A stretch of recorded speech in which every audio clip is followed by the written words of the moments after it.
Rejection is often misunderstood. It feels personal. It feels sharp. It feels like a blow to the identity, a cut to the confidence, a direct assault on everything you thought you were.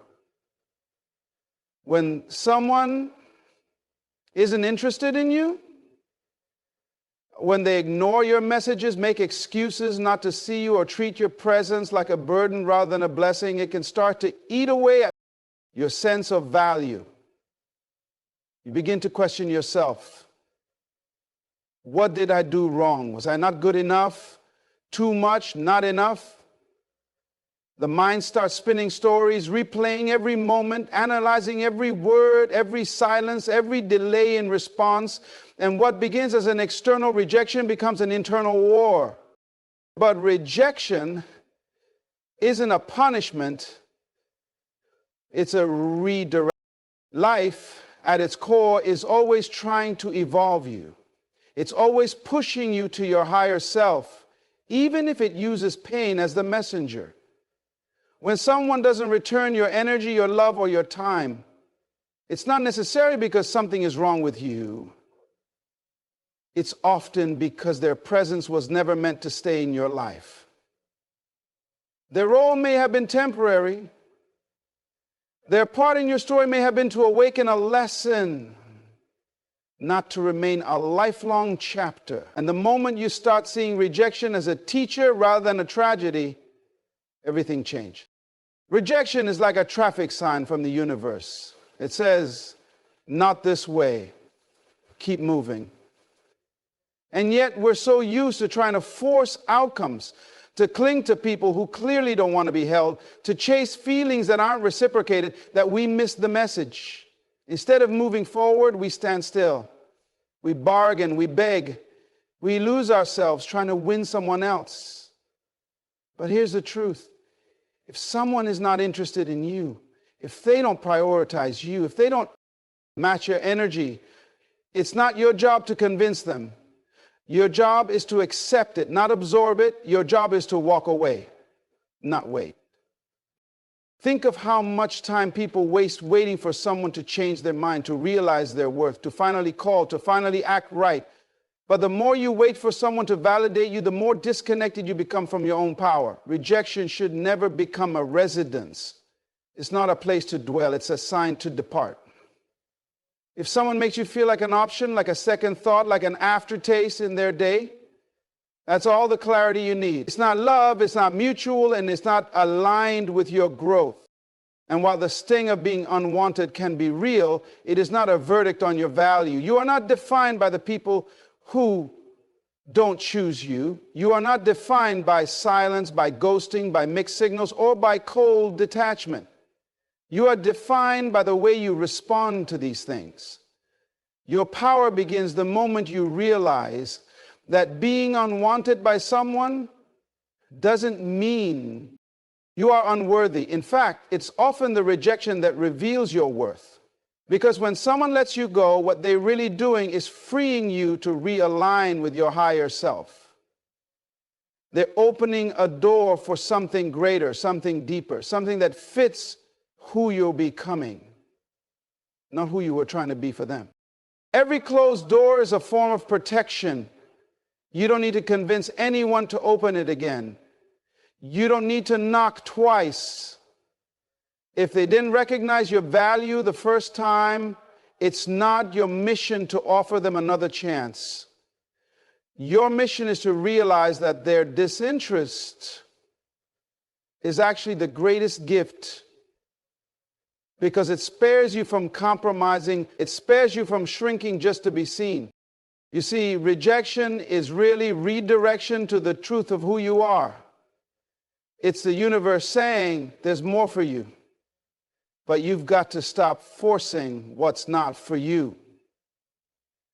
And most people don't realize that in moments of rejection, they are actually being protected from heartbreak they haven't yet experienced.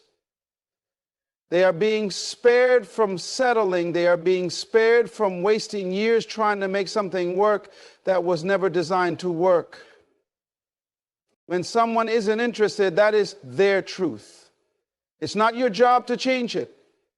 It's not your job to take it personally. Your only responsibility is to protect your peace, preserve your energy, and pivot into purpose. And pivoting requires you to stop asking, why not me? And start understanding what next for me. Because if you keep holding on to what is slipping away, you delay what is meant to stay.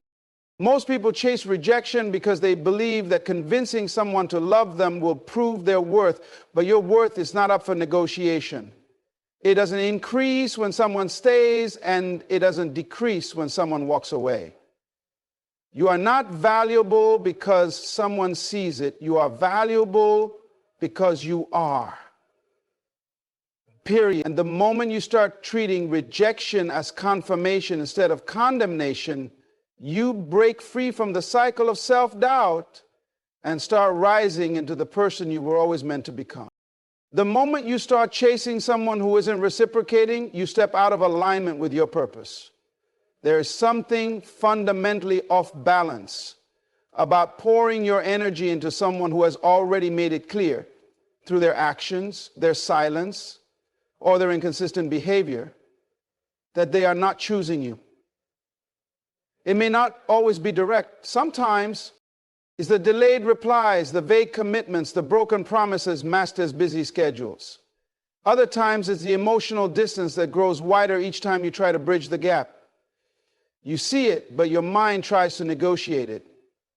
You feel it, but your heart doesn't want to believe it. And in that moment, without realizing it, you start compromising parts of yourself just to keep the illusion alive. When you begin to chase, you abandon your power. You silence the voice within that tells you you deserve more. You start adjusting yourself to be more likable, more agreeable, more available, believing that maybe, just maybe, if you change a little more, you'll finally see your worth. But the problem is, you're not being loved for who you are. You're being tolerated for who you're pretending to be. And that isn't love. That's a transaction that comes with emotional bankruptcy. You were never meant to beg for affection, to earn someone's interest like it's a prize handed out for performance. Your value isn't conditional on someone else's recognition. You are not here to prove your worth. You are here to realize it. And the irony is, the more you try to convince someone to choose you, the more they pull away. Because the energy of chasing screams lack. It radiates insecurity. It vibrates from a place of fear. Fear of abandonment, fear of being alone, fear of not being enough. That fear is not attractive, not to them and not to you. You begin to lose respect for yourself, even if you can't admit it out loud. But the truth is this: your energy is currency. What you give to another person should be based on reciprocation, not desperation. You are not responsible for convincing someone to stay, to care, to choose you. You are responsible for protecting your peace, guarding your standards, and honoring your spirit. When someone doesn't match your energy, it is not a cue to try harder. It's a sign to step back. What happens when you start becoming instead of begging? You reclaim your time. You redirect your attention. You elevate your standards. You stop checking your phone every few minutes, hoping they finally notice the version of you you've stretched to become. You stop overanalyzing texts that don't come, gestures that never arrive, or promises that never meant anything. You stop creating storylines in your head to excuse their indifference. Instead, you start creating a life that reflects your growth, not your emotional starvation. Becoming means you begin investing in yourself again. You read the books, you go to the gym, you build a business, you heal the wounds. You sit in silence long enough to hear your own voice again. And that voice becomes louder than the fear of being alone. That voice starts to affirm you. It starts to challenge you. It starts to guide you. And the more you listen, the less you need outside validation to feel secure. You stop being addicted to crumbs when you've remembered how to bake your own bread. You stop shrinking to fit someone else's indecision. You stop waiting to be chosen when you finally understand you were never meant to stand in line waiting for a yes. You are the decision. And when you move like that, when you embody that, people feel it. You start attracting different kinds of people. People who mirror your growth. People who don't need to be chased because they're already running beside you. People who don't need convincing because they've done the inner work and recognize real when they see it. You begin to see that the love you once begged for was far beneath the level of love you were actually born to receive. But this shift doesn't happen by accident. It happens the moment you stop outsourcing your value. It happens when you stop fighting for a seat at someone else's table and realize you're capable of building your own. That's not ego. It's a mental shift, a spiritual shift, a vibrational shift. You're no longer available for one-sided emotional investments. You're no longer accessible to people who can't see past their own emotional immaturity. You are no longer a participant in your own self-sabotage. And yes, it hurts. The realization that someone doesn't want you the way you want them, it cuts deep.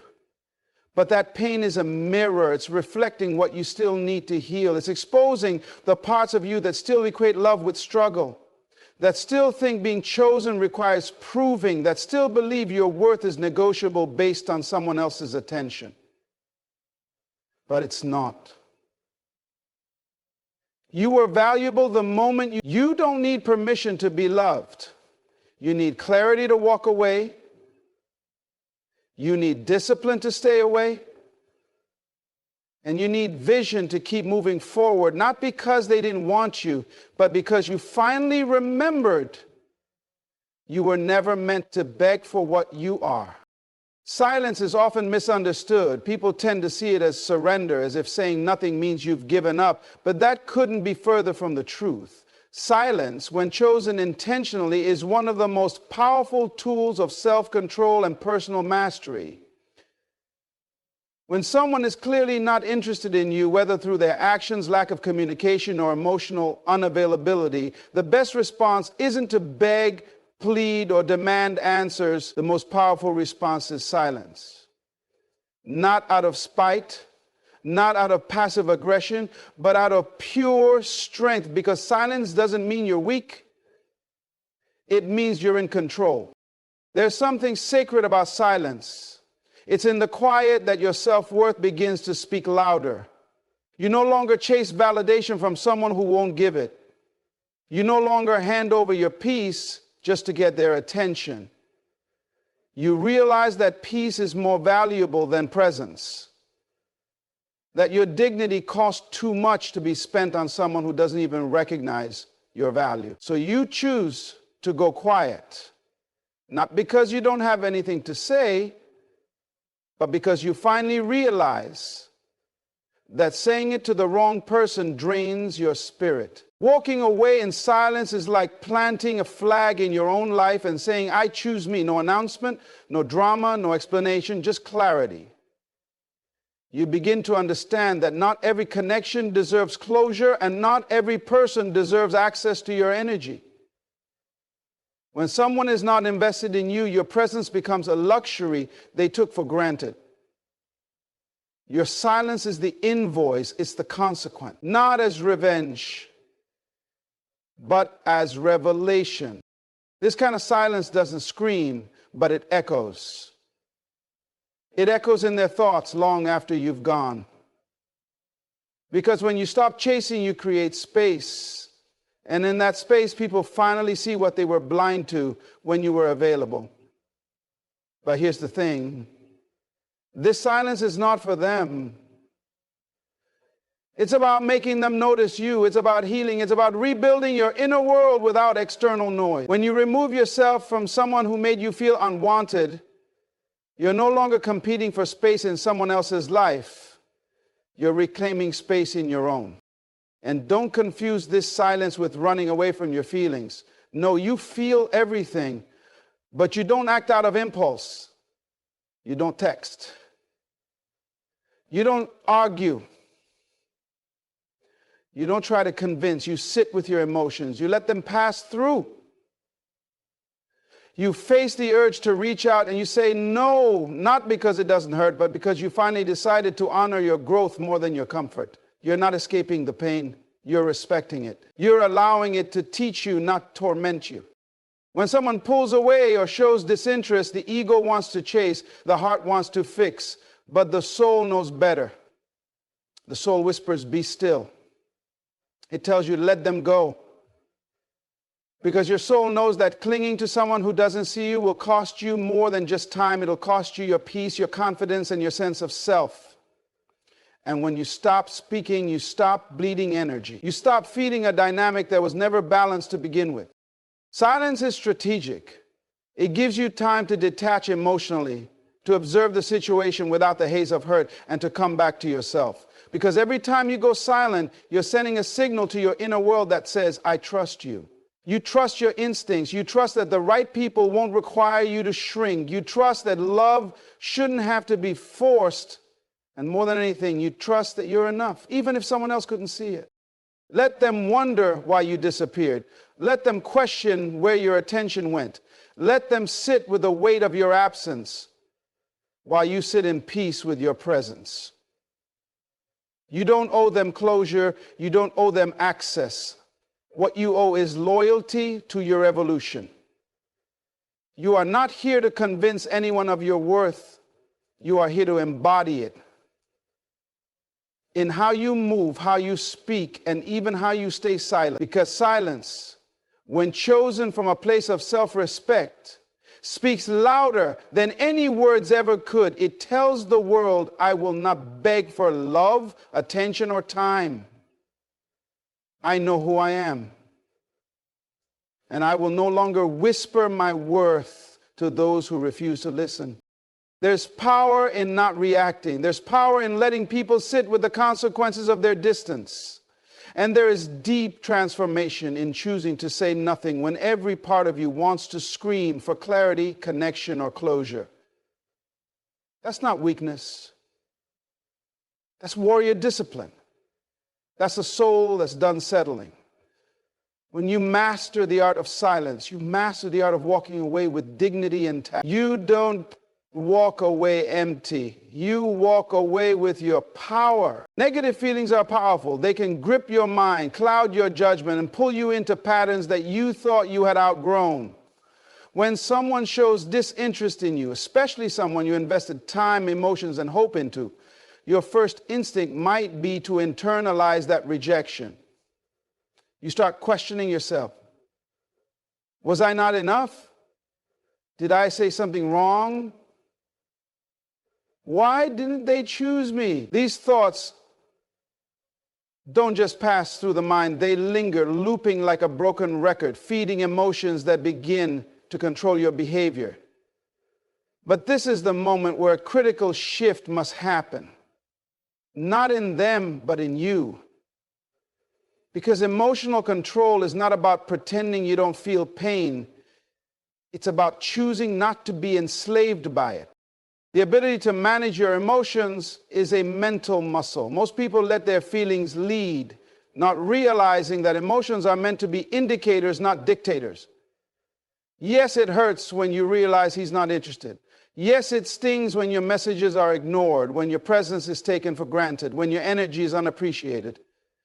But if you allow those feelings to guide your decisions, you begin to move from a place of desperation instead of direction. You'll start reaching out to feel seen. You'll start explaining yourself to feel understood. And you'll begin tolerating less than you deserve just to feel loved. That's how emotional chaos takes root, when you hand over your inner power in exchange for external validation. Now, here's where control becomes vital. Emotional control doesn't mean you deny the pain. It means you acknowledge it, feel it, and then process it intentionally. You sit with the sadness, but you don't let it spill into every decision you make. You can feel disappointed and still walk away with dignity. Why? Because you understand that your value doesn't evaporate just because someone else failed to recognize it. Your value is not tied to their perception. Your worth doesn't fluctuate based on how someone else shows up or doesn't. Think about it this way. If someone handed you a mirror and said, "This is who you are," and the reflection was distorted, would you believe it? Of course not. But that's exactly what we do when we let someone's lack of interest define us.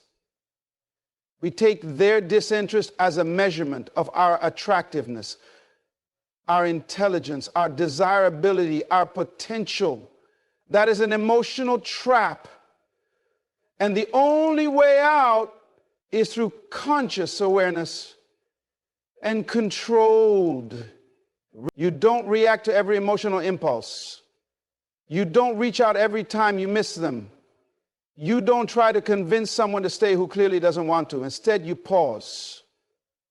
You evaluate the emotion, trace it to its source, and then ask yourself, is this leading me to empowerment or pulling me deeper into self-sabotage? Let's be real. Feelings are temporary. They come in waves. What you feel today, you may not feel tomorrow. But the decisions you make while drowning in those emotions, those can have long-lasting consequences. How many times have you texted someone back just because the silence felt too loud? How many times have you reopened a door just because loneliness convinced you that something is better than nothing? That's emotional weakness, not emotional intelligence. And intelligence is what you need to protect your peace. You must develop the habit of sitting with discomfort without acting out of it. That is the core of emotional control. Not escaping feelings, but enduring them without letting them drive the car. This is where discipline comes in. Emotional discipline is not a trait you're born with. It's a skill you develop by choosing long-term self-respect over short-term emotional relief. When you practice it enough, you begin to take your power back, piece by piece. You learn to breathe through the triggers. You learn to observe your thoughts without following them. You learn to acknowledge the pain without indulging in it. This is where your growth multiplies. Because once you realize that you are the one who decides what gets your energy, who gets your attention, and how you respond to emotional pain, you unlock a new level of internal mastery. You stop asking, why doesn't he want me? And you start affirming, I choose who gets access to me. You stop spiraling after rejection and start grounding yourself in truth. That someone's lack of interest is not a rejection of your essence. It's simply a reflection of their capacity. And you no longer try to stretch your heart to fit someone else's inability to receive it. Instead, you conserve your emotional energy, direct it inward, and build a mindset rooted in self-trust. Negative feelings don't have to be the enemy. They are feedback. They're signals that something needs your attention. But instead of using them as excuses to act impulsively, you begin using them as data to respond wisely. When the feeling of hurt arises, instead of acting on it immediately, texting, calling, over-explaining, you step back and observe it. You ask, what is this teaching me about myself? What boundary did I ignore? What truth am I avoiding? This kind of reflection takes effort, but it builds power, real power, the kind that cannot be taken away by someone's silence or lack of reciprocation. You don't attract love by needing it, you attract it by radiating it. When you operate from a place of need, desperation, or emotional dependence, you unintentionally repel what you desire the most. You give off a signal that says, I am incomplete without you. And that energy never draws in someone who will treat you with the respect and value you deserve. People are not attracted to emptiness. They're drawn to wholeness. You have to become so full within yourself that love becomes an extension of your being, not a rescue plan for your loneliness. Too many people seek relationships not because they're ready to share love, but because they're trying to escape their own emptiness. That kind of attraction is not real love. It's trauma bonding. When you're still wounded, still questioning your worth, still seeking validation, you magnetize people who mirror your insecurities. You find yourself in a cycle of trying to prove you're worthy, begging for attention, and tolerating the bare minimum just to feel like you matter. But the truth is, you don't need to fight for a place in someone's life. When you are aligned with your true self, you will naturally attract those who see your value without needing to be convinced. The process of becoming the version of you that attracts real love begins with self-respect. Self-respect is the foundation of your energetic field. It tells the world, this is what I tolerate. This is what I accept. This is how I expect to be treated. When you allow people to come and go as they please, when you allow mixed signals, silence after vulnerability, or love given on a convenience basis, you are teaching them how to treat you. But when you raise your standards, when you say, this no longer serves the person I am becoming, you shift everything around you. The universe responds not to what you say you want, but to who you are being. To become someone who radiates love, you have to learn how to fall in love with yourself, not just in the mirror, but in the silence, in the chaos, in the moments where no one is clapping. Can you sit with your own thoughts without needing distraction? Can you enjoy your own company without needing someone else to validate your experience?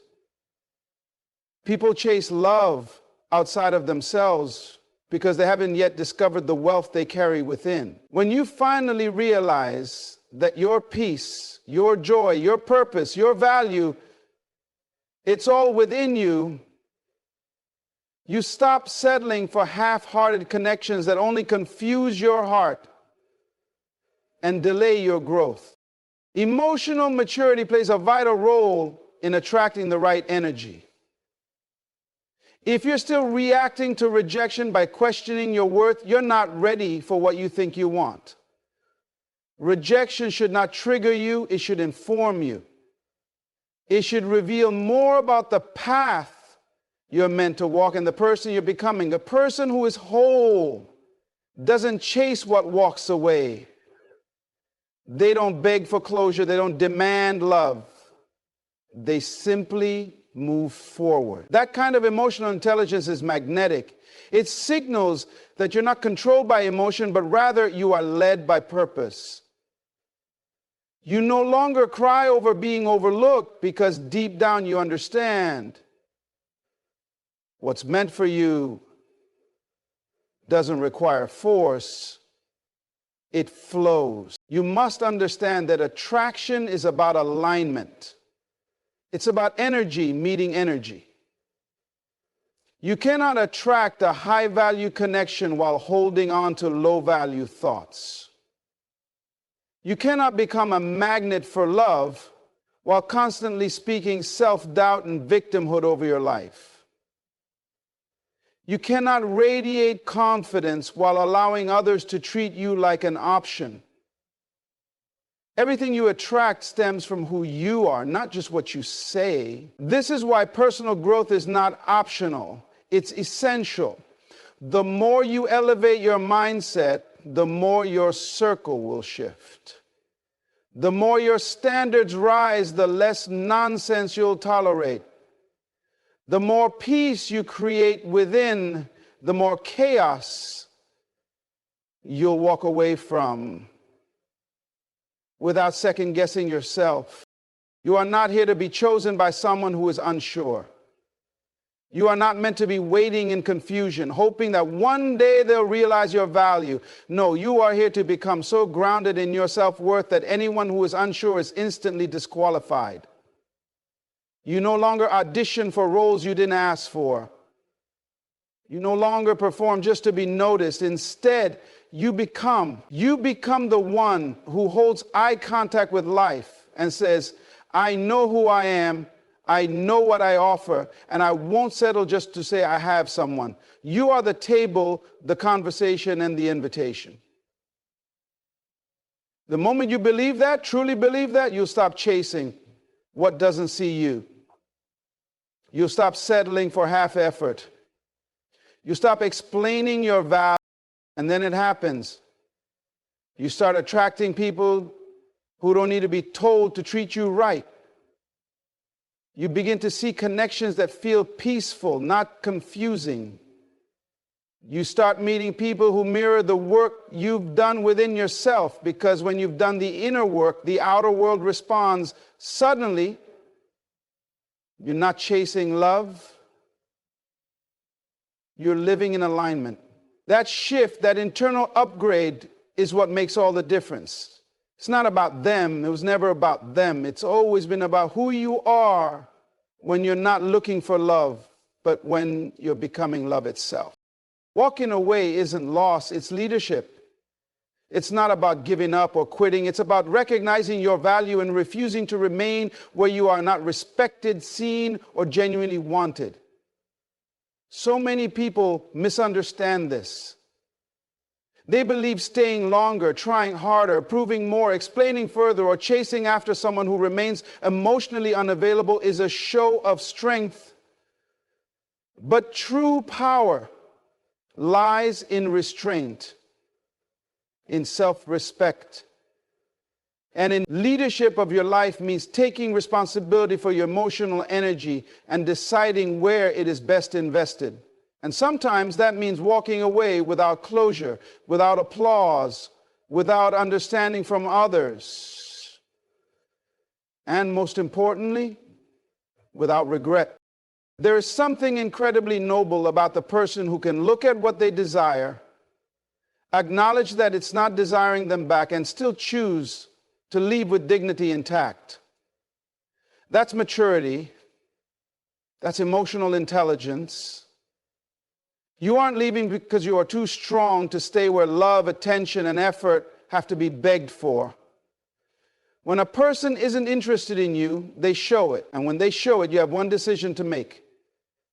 Will you lower your worth to match their lack of interest? Or will you elevate your boundaries to protect your value?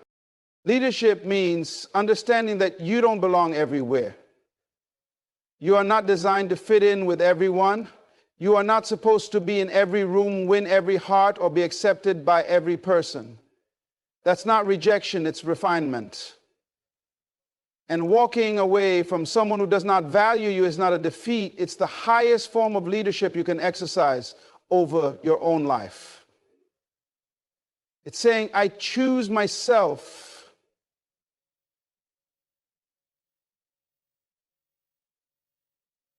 Not in a selfish way, but in a sacred one. You are choosing to preserve your energy, your joy, your peace, your time. You are refusing to entertain confusion, hot and cold behavior, mixed signals, or emotional unavailability. When someone doesn't choose you, you don't beg them to reconsider. You choose you. You don't send more messages hoping they'll notice. You close the conversation and move into silence. You don't look for ways to be more attractive, more accommodating, more understanding. You walk in the direction of someone who already sees you as enough.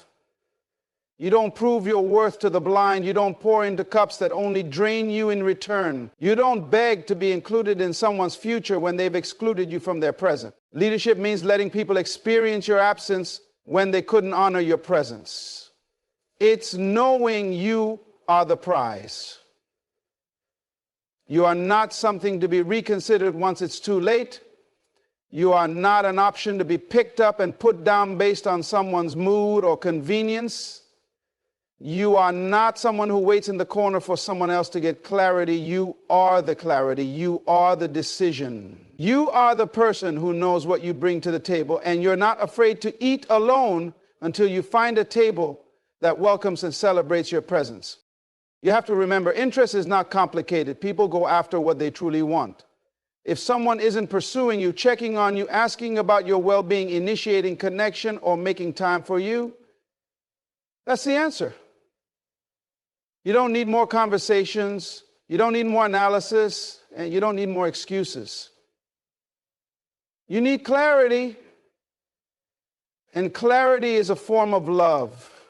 It's the kindest thing you can give yourself when the world around you refuses to offer it. That clarity must lead you to action. It must push you to lead your life away from anything that confuses your spirit and into spaces where your presence is seen as valuable, not negotiable. You are not hard to love. You are not too much. You are not dramatic for wanting consistency, presence, effort, communication, and clarity. You're simply asking for what's healthy. You are simply expecting what you also give. You are not the problem just because someone else doesn't know how to show up for you. That's not your burden to carry. Their inability is not your inadequacy. And their disinterest is not a reflection of your unworthiness. It's a reflection of where they are in life, and more importantly, where you don't need to be. Walking away becomes easy when you start loving yourself the way you wanted them to love you. When you stop needing their validation to feel like you matter. When you finally wake up and realize if someone doesn't want you, it's not your job to convince them. It's your responsibility to walk away with your soul still whole. Every time you choose peace over performance, self-worth over self-sacrifice, and purpose over people-pleasing, you lead your life. Every time you decide not to stay in places where love is absent or inconsistent, you reinforce the standard of what you deserve. You rewrite the story. You don't wait for them to change. You change the direction of your energy. You stop chasing and start building. You stop questioning and start deciding. You stop waiting and start moving, but toward yourself. This is how you lead. This is how you reclaim. This is how you rise.